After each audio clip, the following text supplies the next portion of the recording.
England രാജ്ഞി എന്ന നിലയിൽ 70 വർഷം നീണ്ട ഭരണത്തിലൂടെ അഭൂത ചരിത്രം കുറിച്ച എലിസബത്ത് രണ്ടാം രാജ്ഞി ബ്രിട്ടന്റെ മാത്രമല്ല ലോകരാജ്യങ്ങളുടെയും അതിലുപരി ക്രൈസ്തവ സഭയുടെയും പൂർവകാല ചരിത്രത്തിൽ മായ്ക്കാനാകാത്ത സ്തുത്യർഹ വിരലടയാളം പതിപ്പിച്ച ശേഷമാണ് നിത്യവിശ്രമത്തിലേക്ക് വിടവാങ്ങിയിരിക്കുന്നത്.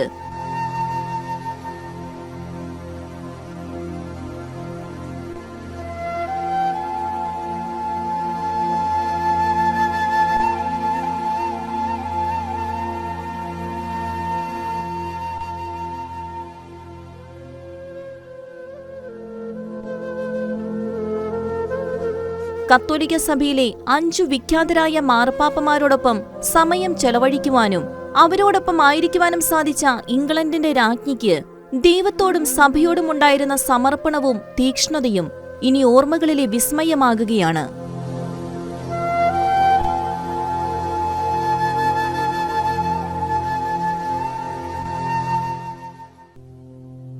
തിരുസഭയിലേക്ക് വലിയ വെളിച്ചം വീശിയ രണ്ടാം വത്തിക്കാൻ സുനഹദോസ് മുതൽ രാജ്ഞി എന്ന പദവിയിലായിരുന്നുകൊണ്ട് എലിസബത്ത് രാജ്ഞിക്ക് സഭയുടെ മാർപ്പാപ്പമാരോടൊപ്പം ആയിരിക്കുവാൻ സാധിച്ചു. രാജ്ഞിയുടെ 70 വർഷത്തെ ഭരണത്തിൽ ആകെ 7 മാർപ്പാപ്പമാരാണ് ഉണ്ടായിരുന്നത്. അതിൽ 5 മാർപ്പാപ്പമാരെ രാജ്ഞി നേരിൽ കണ്ട് സന്ദർശിക്കുകയും അങ്ങനെ കത്തോലിക്ക സഭയുടെ തലവന്മാരുമായി അടുത്ത സൗഹൃദ ബന്ധം സ്ഥാപിക്കാൻ അവർക്ക് സാധിക്കുകയും ചെയ്തിരുന്നു എന്നതും എടുത്തു പറയേണ്ടതാണ്.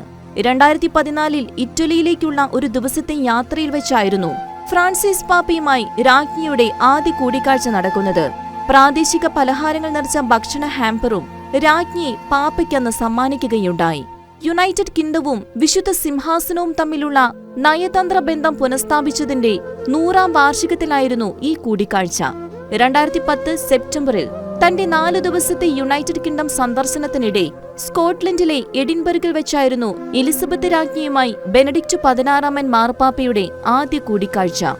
ലോകജനങ്ങളുടെ ക്ഷേമത്തെക്കുറിച്ചും സമൂഹത്തിൽ ക്രൈസ്തവ മൂല്യങ്ങളുടെ പങ്കിനെക്കുറിച്ചും അഗാധമായ നിരവധി ആശങ്കകൾ പങ്കുവയ്ക്കുന്ന വളരെ സൗഹാർദ്ദപരമായ ഒരു കൂടിക്കാഴ്ചയായിരുന്നു അത് എന്ന് ബെനഡിക്ട് പാപ്പ പിന്നീട് പങ്കുവയ്ക്കുകയുണ്ടായി.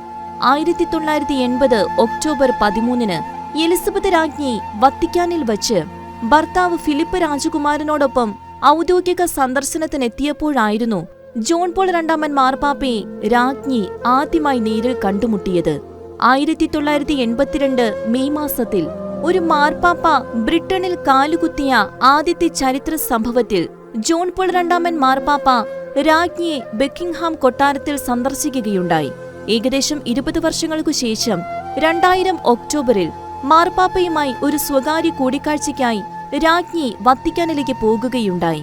വീണ്ടും ചരിത്രം പരിശോധിക്കുമ്പോൾ എലിസബത്ത് രാജ്ഞിയും ഫിലിപ്പ് രാജകുമാരനും 1961 മെയ് 5 അപ്പസ്തോലിക വസതിയിൽ ജോൺ 23 മാർപ്പാപ്പയ്ക്കൊപ്പം കൂടിക്കാഴ്ച നടത്തിയതായി കാണാൻ സാധിക്കും. ഇത്രയും ലാളിത്യത്തോടെ വലിയ ഉത്തരവാദിത്തങ്ങൾ അന്തസ്സോടുകൂടി നിർവഹിക്കുന്ന രാജ്ഞിയോട് മാർപ്പാപ്പ തന്റെ അഗാധമായ വ്യക്തിപരമായ ആദരവ് പ്രകടിപ്പിക്കുകയും ചെയ്തിരുന്നു.